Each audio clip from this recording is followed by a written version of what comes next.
এই ইন্টারিম সরকার কয়েকটি কাজ খুব সূক্ষ্মভাবে করেছে 5 আগস্টের পর থেকে। একটা ছিল আমাদের ভিতরে বিভেদ সৃষ্টি করে দেয়া, 2 ছিল জুলাইয়ের সমন্বয়কদেরকে ধাপে ধাপে করাপ্ট করে দেয়া, দুর্নীতিবাজ করে দেয়া, 3 ছিল জুলাইটাকে দেখেন এখন বলছে কি দায় মুক্তি আইন করবে। কিসের দায় মুক্তি আইন? আমরা জুলাইয়ের যোদ্ধারা কি অপরাধ করেছে যে আপনাকে দায়ের থেকে মুক্তি দিতে হবে? এটা ভাবতে পারেন? প্রতিবাদ প্রতিরোধকে ডাকা হলো মত,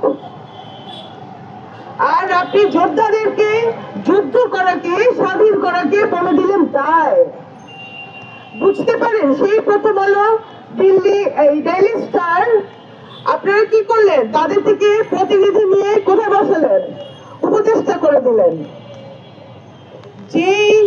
যে সমস্ত শেয়াল শাবক ব্যবসায়ী এবং সাংবাদিকরা ছিল যারা হাসিনাকে খুনি হাসিনাতে পরিণত করেছিল, স্বৈরাচারে পরিণত করেছিল, তাদেরকে আপনারা কি করলেন?